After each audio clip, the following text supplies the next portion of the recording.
Good evening, everyone. We are continuing on Proverbs chapter 10. We left off yesterday in verse 16. And so today we shall cover verse 17 all the way to the end, to verse 32. The reason why we are plowing a little slower is because the style of writing from chapter 10 onwards is actually a collection of proverbial sayings.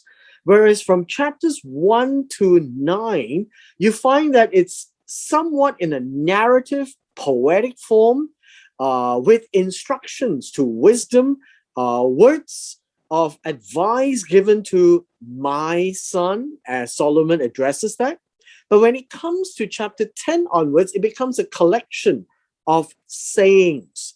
In the collection of sayings, as you recall, they are either synonyms, where two lines talk about the same thing with an emphasis, or antonyms, where two lines are just the opposite of each other so that you understand the emphasis and the boundaries of the emphasis.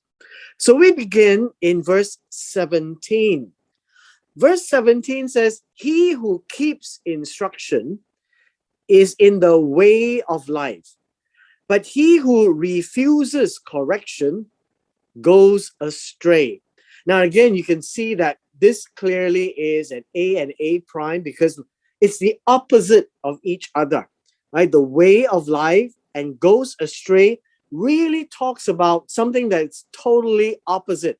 I think over time you should be getting a good feel of how antonym works, and we have seen how synonyms work as well. So let's break this down a little bit. Verse 17, the word keep, I think we should all know this. It is to guard, right? It is to give heed. And the word instruction, as in the English here, this really speaks about the idea of disciplining. And that's what it means. The one who gives heed to discipline words or chastening words. You know, when people come and scold you, and the idea of scolding or correcting is very much to help you improve. And this speaks about the paths of life, right? The road. The road of life is the road of being alive. The opposite here talks about refusing. Now, the English is refuse, but the word here is atzaf. It is to leave, to give up. And the word correction, well, first of all, let me just repeat myself here. When you talk about atzaf and refuse, it is similar to the phrase that says, my God, why hast thou forsaken me?" And that's the word forsake, refuse here. Now, the word correction is about reproof. As you know, reproof is about chastisement, right? You want to chide, you want to rebuke. I think that would be a better word, right? Rebuke. And the word go astray means to cause to wander. And this would be away, obviously. And so what is the emphasis here? The emphasis here is for one to give heed to discipline. And this is what leads you to stay alive, right? I think that's a way to express it. Otherwise, you'll be wandering. Now, wandering away literally means it leads to perish. Now, where have you seen this before? And if you have spent some time in Psalms chapter 1, verse 6, you would get a better idea of verse 17. Moving along quickly, it says here, whoever hides hatred has lying lips, and whoever spreads slander is a fool. Now understand that these English words are not in the English meaning. When it says fool, it's not a clown. It is not somebody who is stupid. It is somebody who is insolent. Kasil means somebody who is fat in the head, somebody who places confidence in the wrong things.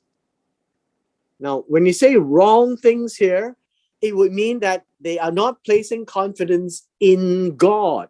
That's what it means. Now, let's break this down. Whoever covers, hides means to cover to hide away. That's what it means, to conceal. The word hatred comes from the word sane. It means that it is the element of turning away. And so when somebody turns away and you hide it, and so this is said to be lying lips. Shakar means deception, right? Deceptive. And literally, the lips are saying something that is untrue. Why is hiding untrue? Well, understand this. The action here is turning away. Right? The word hatred is to turn away. And when you hide it, you are pretending that you are not turning away. And when you say you're not turning away, it means that you are being deceptive. And what comes out of your words, your lips, is deceptive, untrue words. The second part is this: whoever spreads. Now, the word spread here literally means to cause to go out.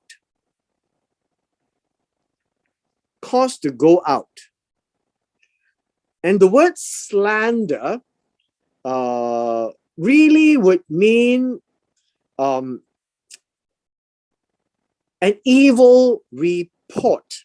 Now, evil report is, I would say, defamation.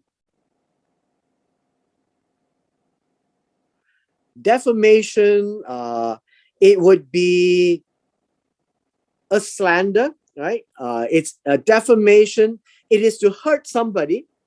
And whoever does that is really not having any confidence in God, and they have no trust in God. And so you would see that this is now an A and a B, because both are speaking about the same thing, right? This is to stay away. Stay away from lies. And this is the real word.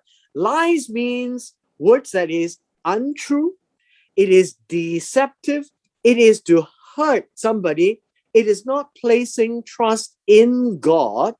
It is pretending to be something that you're not. Verse 19. In the multitude of words, sin is not lacking, but he who restrains his lips is wise. This is not that difficult. In the multitude, when there's a lot of words being spoken, right, then it is not lacking. It means that it doesn't stop, right? It is not idle. It does not stop.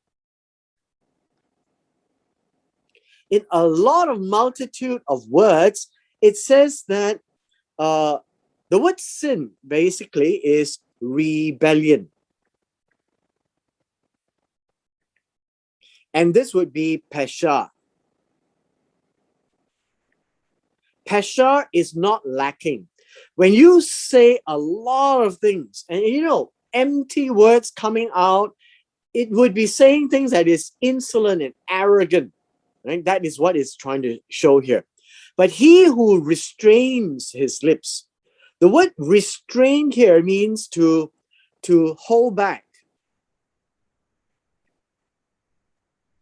hold back his lips is essentially saying that this person, the word is not wise, by the way.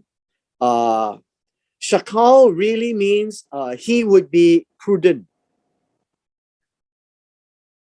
This is not hokmah. This would be somebody who knows how to act circumspectly. Now, what does it mean? It means that this person knows how to behave himself. He's intelligent, he can discern, he can see what is there. And so this is an A and an A prime. So don't talk too much. And make your words count, basically, right? Make your words count. So it says, the tongue of the righteous is choice silver, but the heart of the wicked is worth little. And it's an A and an A prime. And you can see it is the value, right? Value of righteous lips. Now look at it this way. The tongue of the just, the righteous means a just man, right? The just one. And it essentially, the tongue means the physical organ, and it has the corresponding word means language. But basically, it's saying that whatever comes out of the lips where the tongue is speaking, the one who is just and righteous, the one who knows God, the one who does what is right before God, is of high value. Why? Because he is speaking words of God. But the heart of the wicked, the heart means a decision, the mind, right? Of the wicked, and the word wicked here is the one who goes away from God. Well, this person may be smart, but whatever he decides is actually worth very little. And in this case, comparative, it's not to say no value. It is of little value. And so the idea here is, if you want to be regarded highly, be one who is righteous before God. Verse 21. The lips of the righteous feed many, but fools die for lack of wisdom. Now notice this is already an A and A prime, because you have here feeding many and die, right? And it says here, the idea here is fools, in this case, in verse 21, are the foolish ones, the one who despise wisdom. They die because they have no wisdom. They don't know how to live and behave in this world. Now, this idea here, wisdom, in verse 21, basically it says the one who lacks, who is lacking of heart. And this would be the mind. It doesn't really mean wisdom as in hokmah. This means heart, lev. All right. And the whole idea here is the ones who despise wisdom, they will come to an end because they do not know how to choose. That's what it means here. This is about choice. They don't know how to choose because they despise wisdom. They don't have the discernment of life. But the lips of the righteous feed many. The idea here is righteous, verse 21, it's also from the word tzaddik. This is people who actually do what is just and right before God. It actually helps people. That's what it means. When he says feed many, the word feed here is to pasture. It says the Lord is my shepherd, and that would be the noun, the adjective of that, the verb here. He will be able to shepherd many, lead them to green pastures, to give them, essentially nurturing their lives, right? And those who despise wisdom, they will come to an end because they don't know how to choose. Verse 22. The blessing of the Lord makes one rich. He adds no sorrow with it. No sorrow with it. It would be blessing, right? And so let's take a look at this. The blessings of the Lord makes a person become rich, cause him to be, in this case, to accumulate things. And thereby this means wealth, because you have substance. And that's how the people of old recognize wealth. When you've got lots of camel, oxen, goats, that's what it means. And then it says that God does not add. He does not add. And this word sorrow here means pain. There's no pain, there's no hardship. So God's blessing in this case, when you look at it, it is an A and an A prime, and it is pleasant, right? And we call it good because in the eyes of this person, it's good. Verse 23, to do evil is like sport to a fool, but a man of understanding has wisdom. Now again, if you recognize, understanding is wisdom, right? It's a synonym for wisdom. So let's break this down a little bit in verse 23. To do evil is like a sport to a fool, but a man of understanding has wisdom. Understanding is discernment, is also the synonym of wisdom, right? The synonym of wisdom, which is hokmah. So this one, second line, not a problem. Now the first line, we have a problem. It says here, do evil. To do evil is really to have an evil plan, right? An evil purpose. The one who acts on an evil purpose, meaning a crime, right? And this is like a sport. Now, it's not the word sport. I think this one would be, is like mocking. It's the word laughter, right? It's hak. And here it means shahak. To a fool, the one who is insolent, right? The one who is fat in the head, the one who has confidence in the wrong things. And so this is an A and an A prime. And so the idea here is you need to have discernment. And that will lead you to wisdom. That's important for us to realize, right? And so the one who plans to do evil is the one who doesn't know God, doesn't trust God.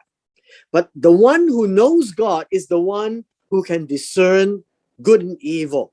The fear of the wicked will come upon him, but the desire of the righteous will be granted. Both are granted, right? Come upon him will be granted. But it is an opposite because of the word wicked and righteous. These are two opposite ideas. One is desire, one is fear. And so you have A and an A prime, right? It's an opposite. And so the word fear here really means the terror, the horror. It's not fear of God fear, right? This is the frightening fear. This is the terrifying fear, the horror of the one who is guilty will definitely happen. And then the desire, the word desire here is the wish, the longing in the heart of the righteous. Now, the righteous cannot be longing for bad things, isn't it? The righteous will long for good things, for just things. And God will grant him. And the word grant him means will give to him. And so God blesses and grants the wishes of the righteous. But then when there is a terror, a horror of the guilty, it will come to him as well. So you see that both is about happening. But what you want is the desire or the longings, and you need to be righteous. And that will be given. All right. Verse 25. When the whirlwind passes, the wicked is no more. You notice the word no more. The word more is in italics. It's just that the wicked is no longer there. And then the righteous has an everlasting foundation. Now you notice this is also an A and an A prime. Even in the English, you should be able to tell. First of all, there is nothing and it is still there. An everlasting foundation. This means that a foundation that is olam. This is the foundation or the base that will stand for a long time. And so one is no more and one is still standing. Now that's the difference. That's a contrast. And then you have the wicked and the righteous, and that's a contrast, right? The one who walks away from God and the one who is doing right by God. And you can see that that's a contrast. When it says the whirlwind passes, the whirlwind here really means a storm wind, right? A stormy wind. When the stormy wind ends or passes over, what happens is that when that happens, the one is on the wrong foundation will disappear. And that is depicting the wicked. The one who walks away from God will not stand. The one who does right by God will be firm. And so we're talking about a firm foundation. The firm foundation is one who is righteous, who knows God, who does it right by God. And that when the trials come, when the whirlwind, the storm passes over, the wicked will go away, which means that this will come upon a time where there will be judgment, and when the judgment is over, the righteous will be still standing. Verse 26. The word vinegar. The word vinegar here is really something that's really sour, right? It's something that's fermented and very sour. That's vinegar. To the teeth and smoke to the eyes. As vinegar to the teeth and smoke to the eyes, so the lazy to those who send him. This is a proverb, right? You've got an A and a B. And so you notice, sour to the teeth, it will hurt it and you won't be able to stand it. Smoke to the eyes, you won't be able to see through. And so the idea here is vinegar will numb, will cause the teeth not to feel. The smoke will cause the eyes not to see. You notice all these are proverbs, sayings, but it has meaning. And now the word lazy. The word lazy means the word who is sluggish, the one who is slothful, who doesn't want to move. It is the one who will be seen by the one who sends him. The one who sends him, the master, is the one who wants him to work. So the lazy man is like smoke to the eyes. Nothing will happen. It won't help you see. It's like vinegar to the teeth. You won't be able to eat. And so the lazy man to the master who sends him to work, nothing is going to be done.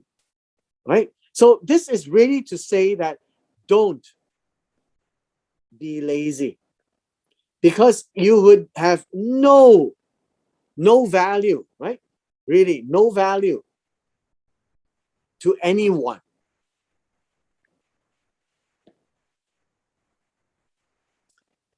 We're now at the last lick here. It says here, the fear of the Lord prolongs days, but the years of the wicked will be shortened. Now, again, you would see that this is an A and an A prime. Even in English, you can see that. Why?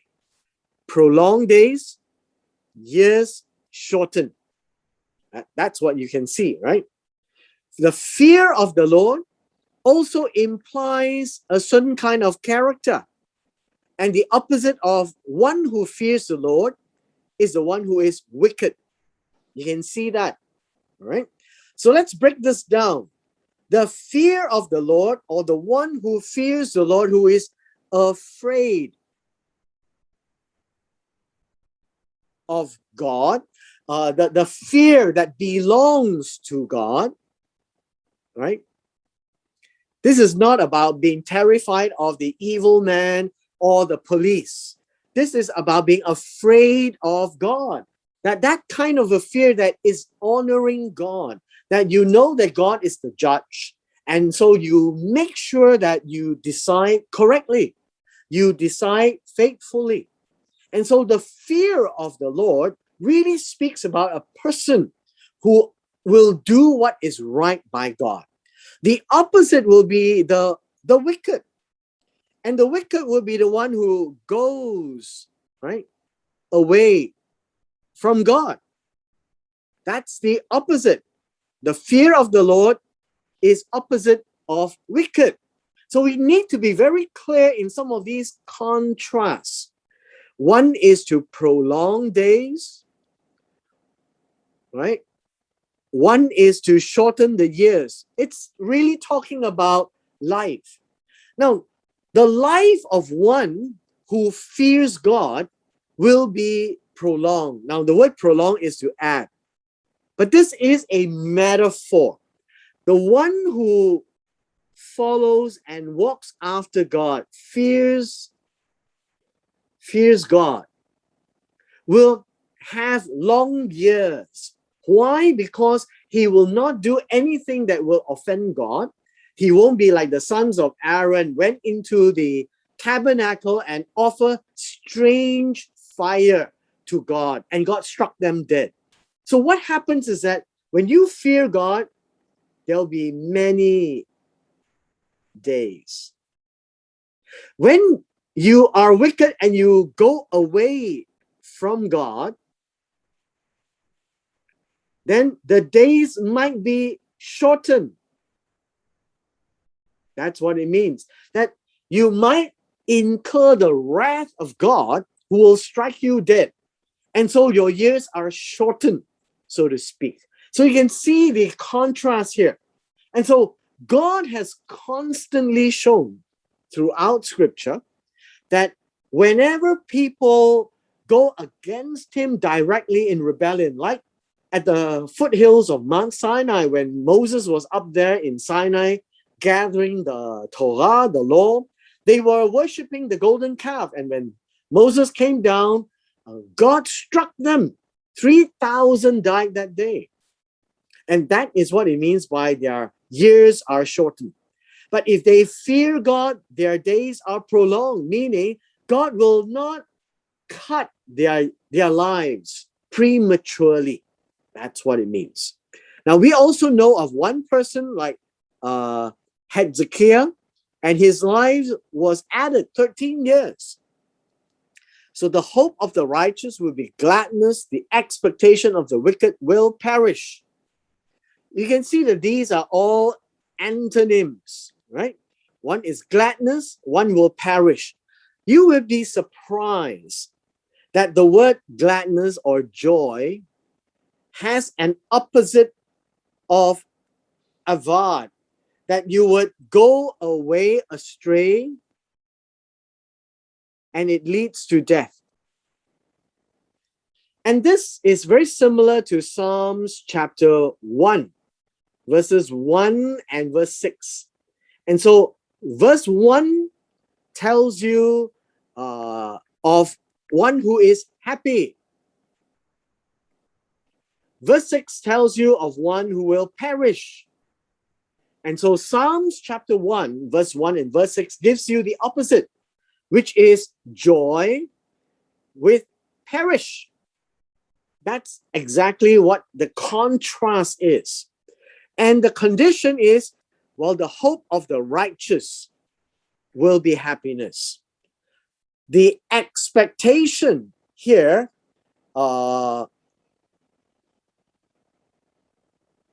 and expectation actually means hope as well, right? And this expectation is tikva.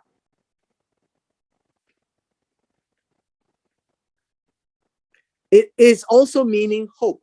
But the first word for hope really talks about something that you anticipate, right? Something that you anticipate, that you hope will come in time.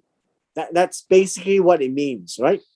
That you're waiting, you're in the sun and you're waiting for the breeze to come. So there is an anticipation, which essentially tells us that it's hope, all right? And so one is righteous, one is wicked. The opposite of them is one will be happy and one will perish and die. That's the antonym of Psalms chapter 1, verse 1 and verse 6, which is this statement here. Let's look at verse 29 as we come towards the end. The way of the Lord is strength for the upright. The destruction will come for the workers of iniquity. Now, instantly you should be able to see an A and an A prime, right? They are antonyms. So you just look at this. Strength for the upright, destruction for the workers of iniquity. Now, what does that mean? So the antonym is, one is strength. The word strength here means a place. Okay, let's look at this. A fort or a place, a stronghold. Okay. A stronghold for the, and it says the upright. Now, this is not just, right? This is the one who is perfect, one who is complete. And I would say that this would be one who has the Torah as his direction, right? Because the law of the Lord, the Torah of Jehovah, is complete. And this word is tom or tam. It is in completeness. And so the way of the Lord would be the Torah of God. Okay? The way of the Lord is the direction of God.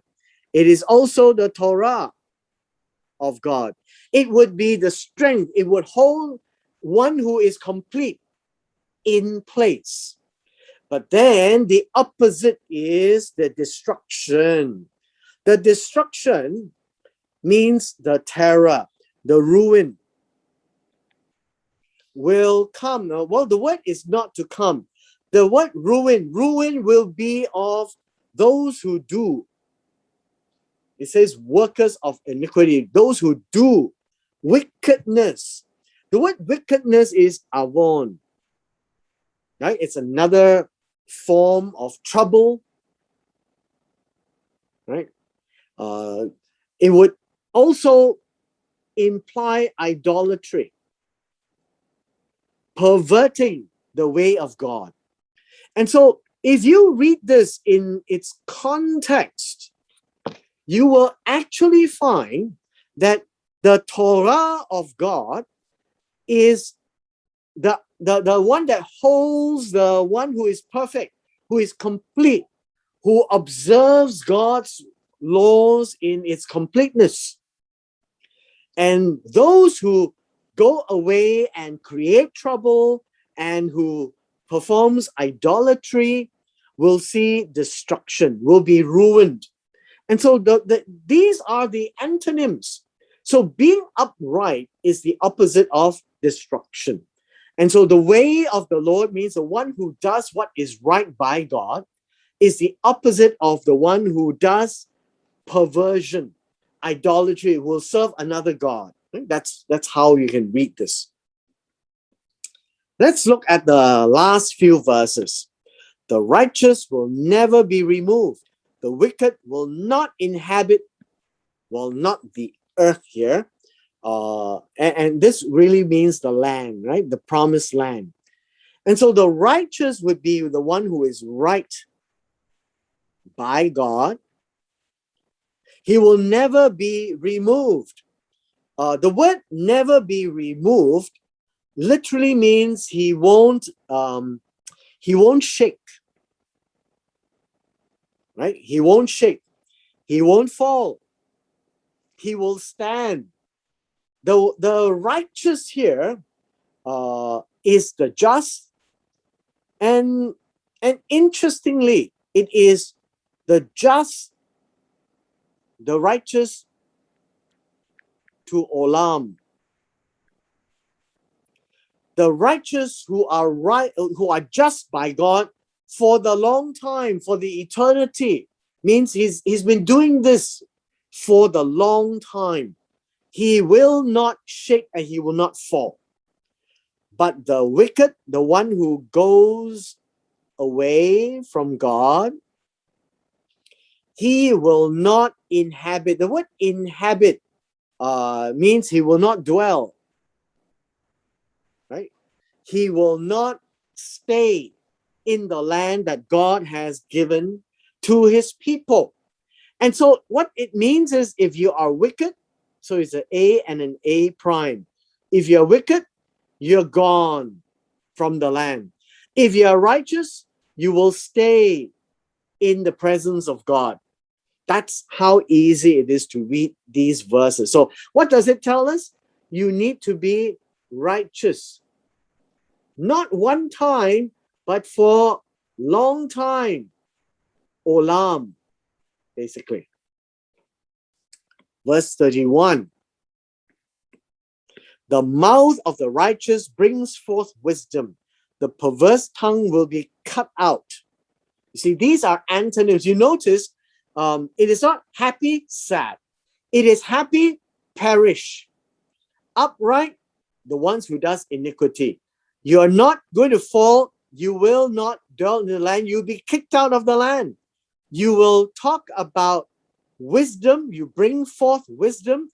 The one who is perverse, you'll be cut out. The tongue will be cut out. You have nothing left. And again, this is an A and an A prime. So it says that the mouth of the righteous brings forth, the mouth of the just will bring forth. The word bring forth means bear fruit. And so the righteous, when he speaks, he will help make others wise, right? Make wise. But the perverse tongue, the word perverse tongue the one who is fraudulent, who tells lies, and well, the picture here is the one who is upside down. Upside down. And the picture here would mean that this tongue is twisted, right? It's upside down. And God says that if your tongue is upside down, it will be karat. It will be cut out. It will become no more. So we must stay away from fraudulent words. We must not use our tongue in an upside down manner. We should actually speak justice, because justice will bring forth wisdom. And so that is the emphasis. Our last word for today, verse for today, is the lips of the righteous know what is acceptable, but the mouth of the wicked, he knows what is perverse. So let's look at this. Lips, mouth. That's actually already the way to do the metaphor. What is coming out of the mouth? What is coming out of the lips? It is what is said. What is said by the righteous as opposed to the wicked? Now we have an A and an A prime. One is acceptable, one is perverse. So what is acceptable? He would know, he would experience. What is acceptable? What is delightful? What is ratson? What is a delight to God? And that's important. Don't we want to be delightful in God's eyes? Well, if your mouth speaks wickedness, and the word wicked means you go away from God. And when you go away from God, what comes out of your mouth is not acceptable by God. In fact, it says here, this is perversity. This is something that is fraudulent. This is not acceptable to God. And so you have this word all over again. The word perverse is exactly this word perverse. All right, so can't see this properly. Let me use black. This word is this word, perverse.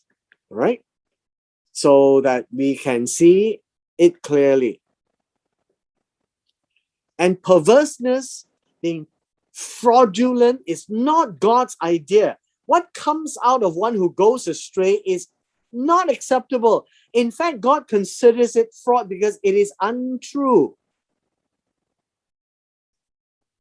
It is untrue. It's called fraudulent. And so what is the emphasis here? Be just. Say just things, right? Speak what is right by God. And then you will see God's delight upon the person. And so with this, we come to the end of chapter 10.